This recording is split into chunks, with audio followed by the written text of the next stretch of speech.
Hey, what's up everybody? Welcome back to Untitled Game Channel. I'm AJ Gels. Guys, sorry I am late today. I know this is the weekly show. I usually do this at noon Eastern, 9 a.m. Pacific. I was having some really bad storms here at my hometown. You know, I was getting really bad headaches with all the weather and crap that happens to me. So, you know, I wasn't in the mood to do the show, but everything subsided. Thought I'd sit down and actually get this hammered out today. If you're looking at the top of my screen, no, I will not be covering any Call of Duty news, just because there's tons of it. It's easy to find. All the articles are usually pretty long. Go and check out my opinions and whatnot video of the Call of Duty reveal trailer. I think I also linked an article by Marty Sleva of IGN. He wrote it's a very good write-up. It explains the story and what they're doing with Call of Duty World War II. If you know me, that's really what I care about. The multiplayer I really don't care what the multiplayer is. I'm trying to remember. There was an article, I want to say it was on GameSpot, or could have been Game Informer.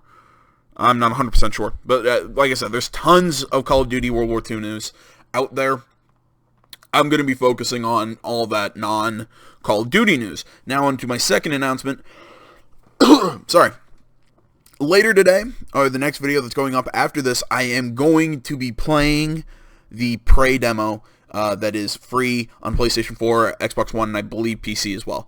That's the first hour of the game. After this, we'll load that up and we'll have some fun. But in the meantime, let's start off today with, I guess, some good news for Nintendo Switch people, and I have to, eat some crow and admit, alright, maybe I was wrong. I'm not going to admit I was wrong yet, but it's not looking good for me. Nintendo Switch sells 2.74 million units in under a month.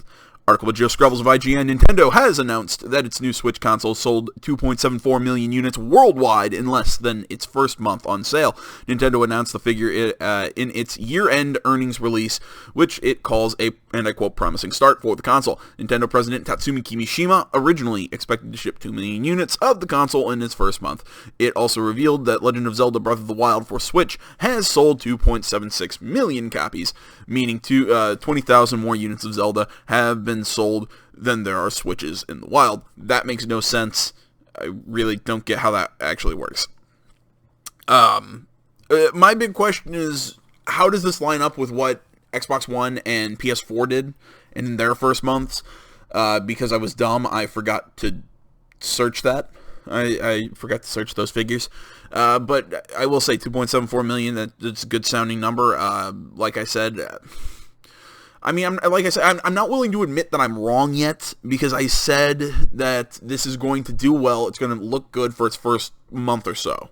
For its first couple months. I want to see what it's still doing come the holiday season. And not gonna lie, I might actually, I'm contemplating buying one just because I want to play the new Zelda. That's actually a sentence I never thought I'd say. I've never said I wanted to play a Zelda game, but oh well, that's the way shit works sometimes. Continuing, perhaps tellingly, Nintendo also pointed out that out-launch game 1-2 Switch, saying that it was generating buzz, but did not reveal sales figures. Nintendo expects to sell 10 million units of Switch hardware in the next year, alongside 35 million software sales. If that comes to pass, the Switch would come close to outselling the Wii U's 13.56 million lifetime sales in just over a year. The Wii U itself has not fared well, selling just 760,000 units as it ceased production, alongside software sales of 14.8 million units. As for Zelda on Wii U, the game has so far sold 1.08 million units, bringing it up to 3.84 million units across all platforms. It's been a good year for the 3DS, however, as sales of hardware grew to 7%. Year on year, shifting 7.27 million units, while software sales hit 55.08 million units, a 14% rise on last year. The company foray into smart device games also appears to be paying off, making just shy of 24.25 billion yen, that is approximately 218 million US dollars, and 160, is that the sign for pounds? I think that's a sign for pounds. I could be wrong. Well over 4 times as much as it made in the last financial year. Switch's success has made it pretty hard to find one for a little while now, but fear not, GameStop will have new stock this week. There was another article that went up, I think, a couple days after this one, and it's restocked at GameStop. So, you can go check it out. Like I said, I think this is great for Nintendo. Again, I'm not going to admit I was wrong yet. I'm going to stick to my guns. I don't think this is going to be some massively selling thing by the end of the generation. I don't think this is going to rival PS4 and Xbox One, but right now it looks like it's going to do better than I even thought it would. And honestly, this is one of those times that I'm going to say I'm glad I was wrong, because this is really weird.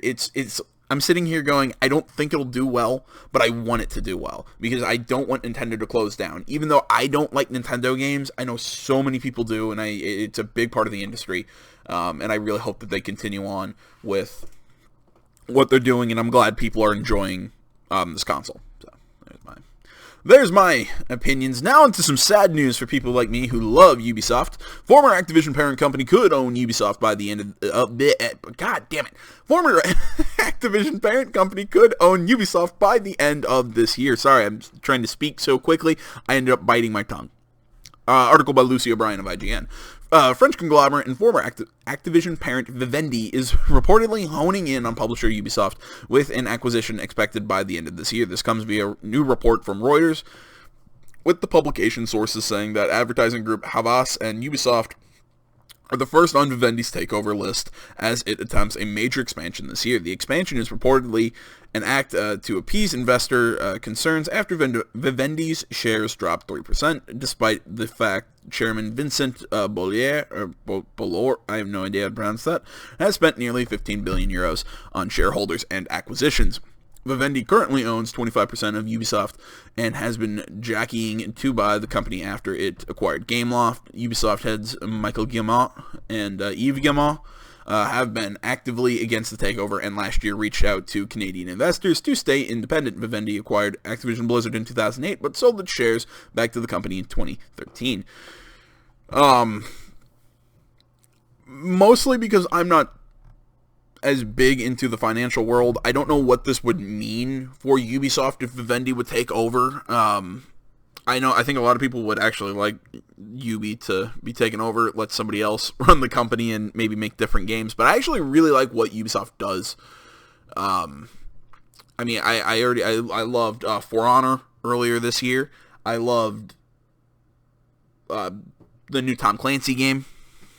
I think maybe love is over the top on that one, but either way, it was Ghost Recon. That was what I was thinking. I don't know. I hope Ubisoft can remain independent, owned by the Guillemots and not be acquired by a big kind of conglomerate. I really like Ubisoft's press conferences, just because I don't know why they're usually fun. I never understand why Aisha Tyler, or is it Taylor? I can never remember. Chick who voices Lana and Archer. I never understand why she does their press conference. That's always weird to me. But whatever. I enjoy their press conferences. I mean, last year's was really cool because Yves Guillemot came out, kind of did this whole thing about, I think he talked about Steep. And, it's kind of like what they are as a company. And I really kind of like that personal touch that they get. And so I don't really want them kind of taken over by a bigger conglomerate. So best of luck to Ubisoft maintaining its independence and not being bought out. So, moving on. Speaking Ubisoft, former Ubisoft employee Patrice Désilets. I have no idea. Hopefully, I can't pronounce French names. What do you actually do in Patrice Désilets' Ape Evolution survival game, Ancestors? What do you actually do in Ancestors: The Humankind Odyssey, the ambitious Ape Evolution game by Assassin's Creed creator Patrice? Again, that last name. New footage of Ancestors was aired at Reboot Develop last week, but it was only a glimpse. The question of how we play a third-person action game spanning millions of years remained a mystery. What we know following Désilets' Reboot conference talk Ancestors takes place in Africa between 10 million and 200,000 years ago. We heard how interacting with the jungle will be a major part of the game, a new prehistoric playground, and how we'll be doing a lot of running away. But I found out more speaking to Desolé afterwards. We know now, God, the print on this is so hard to read. We know now Ancestors will have combat. Yes, and I quote, yes, it's a part, end quote, he told me. But the core part is the survival aspect of the game. Most of the survival games these days are first person, and most of them are about menus. We're not first person, and there's not a lot of menus. You have to eat, sleep, drink, he said. This is how humans work. But imagine every car you see as a human today is a danger and can kill you. Replace cars with the creatures of prehistoric Earth, and you see what he's getting at. But who are you in Ancestors? No one being can survive for millions of years. Therefore, you will play, Desolé reveals, not a person, but a lineage. So, I'm going to, play that trailer.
All right, did anybody else get like a thing for that? Like it looked like there was a shot from Planet of the Apes in there.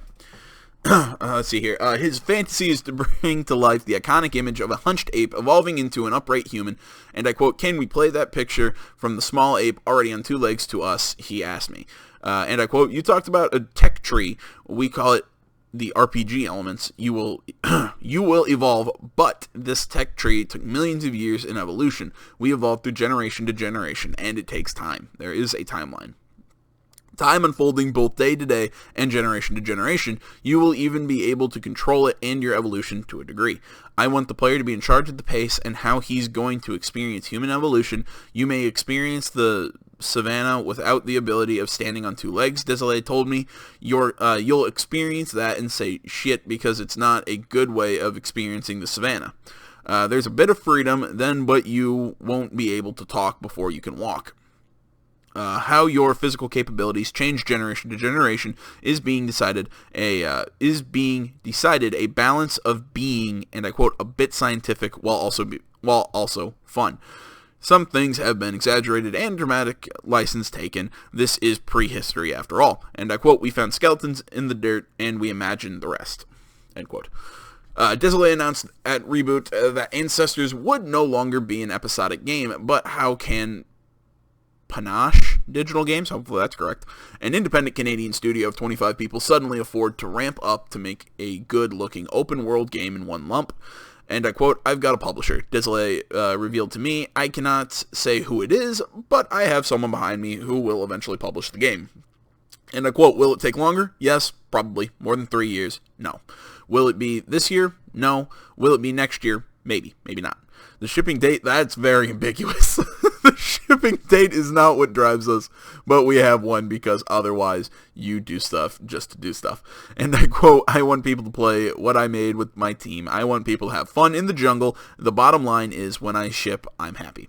Who the publisher could be, I don't know, although it's unlikely to be Ubisoft, a company Desolé left 7 years ago, and I quote, "I turned 36, and after 13 years, my girlfriend told me I was not happy anymore," he said. Desolé was also in a legal battle with Ubisoft over IP rights to 1666 Amsterdam, the Dutch history action-adventure game he now controls once again. He revealed 1666 Amsterdam footage at Reboot development in 2016, and I quote, "Eventually we'll make that game," end quote. He told me this year at Reboot, but Ancestors understandably comes first. Okay, that's a little bit of a weird sentence. Or, it's like, will it be this year? Yeah, probably not. No, will it be next year? Probably not, and it won't be 3 years from now. That's still a good 2-3, that's still about 2 years.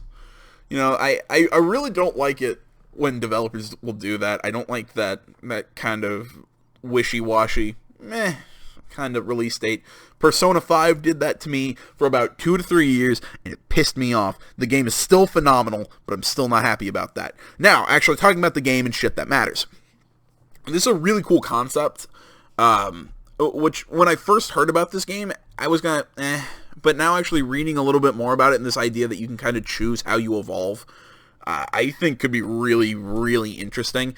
I really don't know what to compare this game to, because I don't think that there is really a comparison out there. I mean, I do kind of get that Assassin's Creed feel, with the whole genetic memory thing that Assassin's Creed did, but again, that makes sense, seeing that this is the Assassin's Creed creator.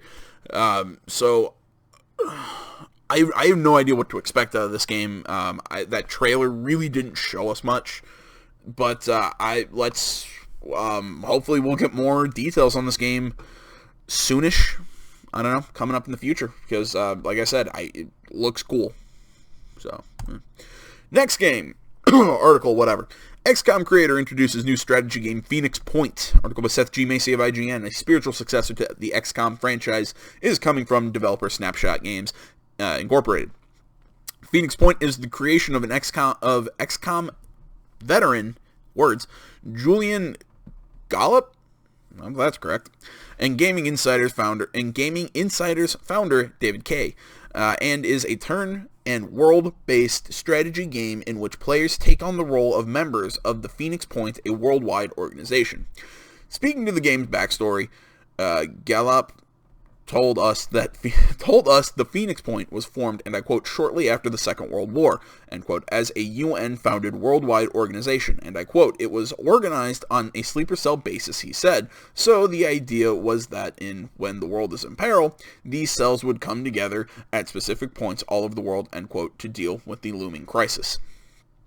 Let's see here. Gollop touched briefly on the game's 3 factions, each with its own solution to the Pandovirus crisis. Hopefully that's pronounced.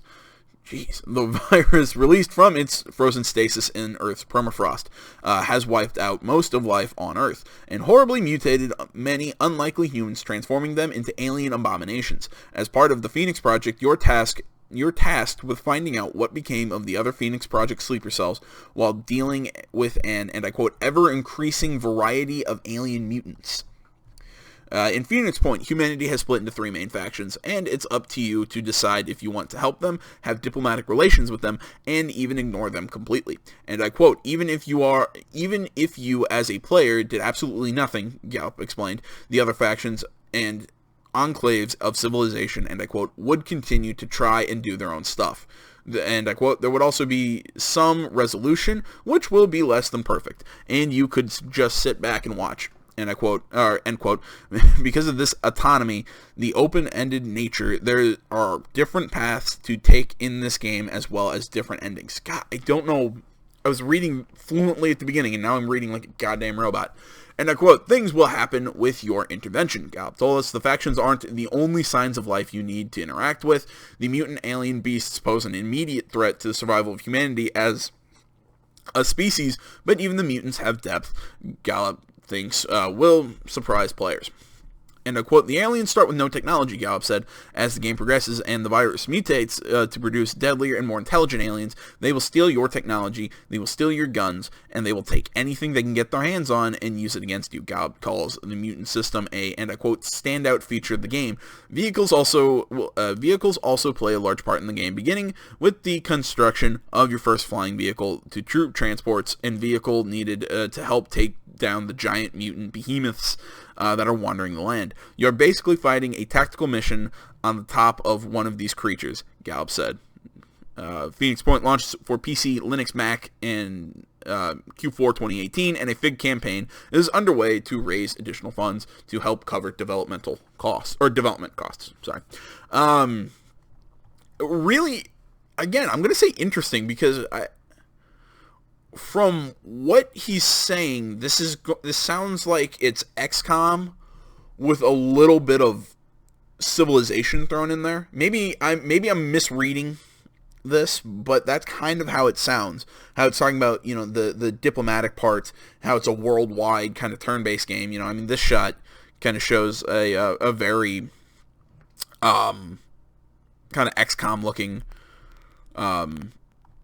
It's God, I can't talk. It looks very XCOM, with this, the ammo, all this. I can't read because it's too cool. It's too small. Very, very interesting concept. Honestly, that's all I can really say until Q4 of next year, and I want to know more of the game, more about the game, more about these factions, more about the virus, because, I mean, this is a very broad overview. But, yeah, interesting premise. Next article, Burnout creators announce new car crashing game, Danger Zone. Danger Zone? Sorry. Article by Alex Osborne, IGN. Danger Zone, a new vehicular destruction game from Three Fields Entertainment, has been announced, releasing for PC via Steam and PlayStation 4 next month, priced at $12.99 US, £9.99 pounds, and €12.99 euros. Danger Zone puts players in a virtual crash test facility that features 20 single-player crash testing scenarios, each with its own distinct layout. In the game, which is built in Unreal 4, the Unreal Engine 4, players are tasked with driving into a junction to create the biggest collision they can. If enough cars are involved in the crash, the player will earn a smash breaker, which turns their car into a bomb that can be triggered to explode on command. Points are awarded for the number of cars crashed, and bonus points can be earned by pushing cars off the road or exploding them while in Smash Breaker. Danger Zone will also feature leaderboards, allowing players to compare their scores against other members of the community. And I quote, "We are going back to our roots by creating a game in a genre we are truly passionate about," end quote. Studio founder and CEO Fiona Sperry said of the project, sorry. And I quote, "Danger Zone takes what made the crash mode featured in 2004's Burnout 3 Takedown so popular and transforms it into an all-new car crashing arcade-style game," end quote. Three Fields Entertainment is an independent studio founded by Sperry and Alex Ward, the creators of the critically acclaimed Burnout franchise. After departing Criterion Games in 2014 to open Three Fields Entertainment, Sperry and Ward announced they were working on a spiritual successor to the Burnout series. Last year, the studio launched a unique golfing game called Dangerous Golf. Okay, that was my that was my big question. Read that. I read the meat of that article. I didn't read that last sentence. I thought these were the people who made Dangerous Golf. Again, cool concept. But but these guys, I understand you're an independent studio. Please make another racing game. Make something like Burnout. I mean, this is a spiritual successor, in my opinion, for only a part of Burnout. I actually thought the driving, the racing, and all that. I loved Burnout Paradise. I've heard some mixed things on that game. I really liked it, but I like Burnout. I'd like to see another racing game that's a little goofier, a little more arcadey than like Need for Speed and all those, and I have my own problems with Need for Speed. But I'd like to see a new Burnout game, and I think these guys can make it. But it's just weird that they're making arcade games. And if you're wondering what the hell my problem is with Need for Speed, I want them to go back and make story games. Or I want them to put a story in their game, have it about street racing. I liked Need for Speed Most Wanted, like the first one on the PlayStation 2, Need for Speed Carbon. They were good games. I like the live action cutscenes. That's a rare sentence, but I liked it. Next article, Friday the 13th, the game gets release date, but it's not on Friday the 13th. Let's see here. The game's coming out in late May, apparently. A year and a half after its Kickstarter campaign, Friday the 13th, the game has an official release date, originally set for to release last year. The asymmetrical murder multiplayer game hits the PC on a day that's not Friday the 13th. That's a weird way to say that. The asymmetrical murder multiplayer game. That's all right. What has up until now been a great year for video games is basically shot to hell. Instead, you'll be able to cut camp counselors up as Jason in May, Friday the 26th. Actually, now that I think about it, Friday the 26th is just Friday the 13th with twice the scares and heebie-jeebies. I guess that's okay then. Okay, that's alright. The release date was announced with a new trailer, which shows off a bunch of brutal murders, camp counselors, and customization options. We also get another look at the series character, Tommy Jarvis, the first person to ever kill Jason. I'm not totally clear on how he'll work, but it seems like he's somewhat of a hero character that you can spawn midway through a match. Either way, he's got a gun, and that seems like a good thing to have when you're going up against a pissed-off goalie with a machete. Friday the 13th launches without its single-player mode, the addition of which is why it was delayed late last year. However, it will come in a free update this summer.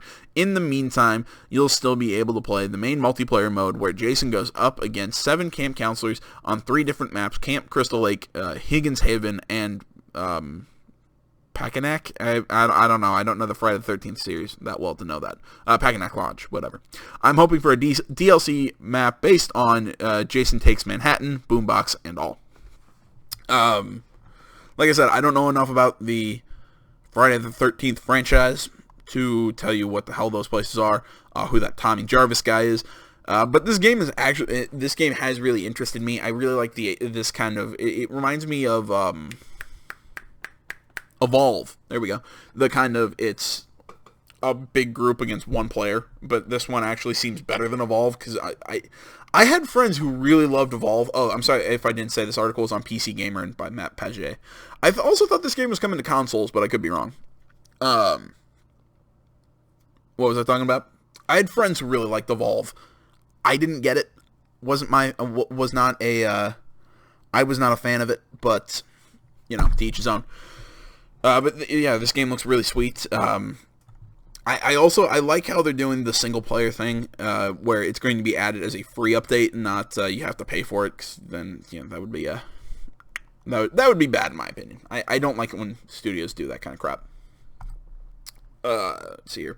Kind of keeping the horror genre. This is a game that I've been talking about for a long time. Oh wait, I'm sorry. This video's been going on for a while. Yeah. Rated M for mature.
return. He's killing my friends.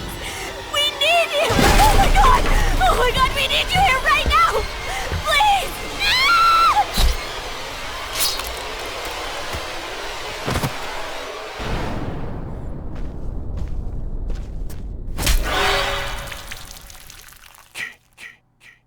Ah! Yeah, I was right. It is Xbox One, PS4. All right. That game, I think this game is really nailing the aesthetic of, like that kind of like the slasher flick horror, the music in the background. I don't understand why, I mean, the walking. I understand why Jason's walking around, because that's kind of his thing, but why everyone else isn't running. They're just kind of, they walk slowly.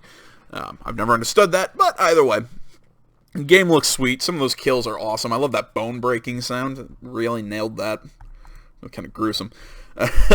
Now on to the next article that I was going to talk about. Horror game Perception gets new trailer release date. Article by Addy Makuch of GameSpot. If you've been following this show for a while, I talk about Perception whenever I can. I really love the concept of this game. You're playing as a blind girl in I think like a haunted house or something. It seems really interesting. This is the game. I keep forgetting this. I believe this is, oh my god, why isn't the name coming to me right now? Bioshock developer, I can't think of the name right now. It's really, is it in the article?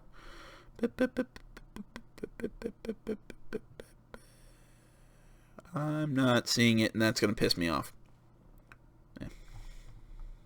Let's watch the trailer.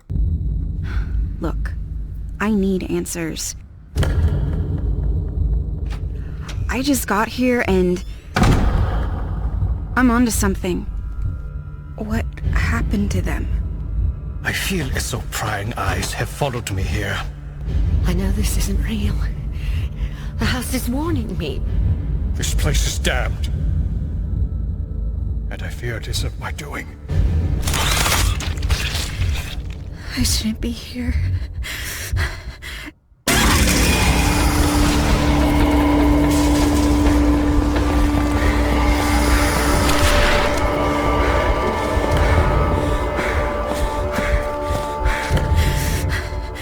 This is all wrong. I gotta get out now.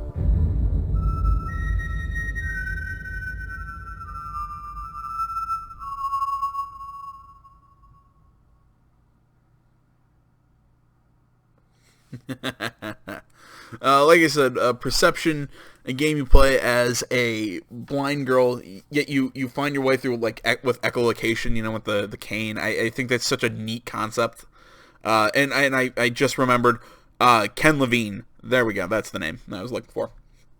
Let's see, the article reads, a new trailer for Perception, the first-person horror game from a team of Bioshock developers at Deep End Games, has been released, while the release date has firmly been confirmed. See here. Perception will launch at the same time across Xbox One, PlayStation 4, and PC on May 30th. As for the new trailer, it shows off Perception's creepy location, a mansion in New England, and some of the horrors inside. You can watch it through the embed above, we just did. In Perception, you play as a blind woman, Cassie Thornton. That's a hard name to pronounce. I don't like the N before the T. Who must make her way through a mansion in Massachusetts. The home is occupied by a supernatural force known as the Presence. Your only physical tools are a walking stick and a smartphone, and also, critically, your ability to hear. Every tap of the walking stick or sound creates a visualization that illuminates the world around you. And I quote, "You don't have shotguns and magic powers and all that." Funny. Project lead Bill Gardner told GameSpot with Perception. When Perception was announced back in 2015, Gardner worked at Irrational for more than a decade, most recently serving as design director for Bioshock Infinite. Great game. Some people disagree with that. Overall, the game aims to capture a cat-and-mouse hide-and-seek feeling, not unlike Alien Isolation. Perception was funded on Kickstarter and is published by Krakow, Poland-based publisher Feardemic. For lots more, you can check out blah blah blah blah blah blah blah blah. Again, great. I've been waiting for this game for a long while. Very interesting concept.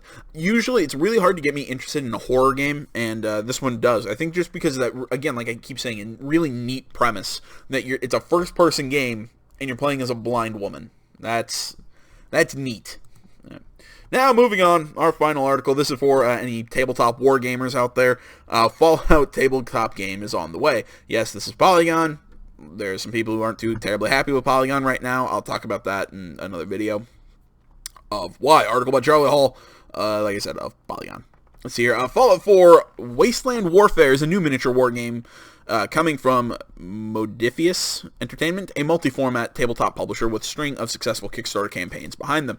The news comes from a teaser image included above that was shared on Facebook over the weekend. It shows renders of several iconic characters from Bethesda Softworks' Fallout 4, including a few warriors clad in T-60 power armor and combat armor, squaring off against a pair of super mutants. In the background, a Deathclaw and a Nuka-Cola machine look on.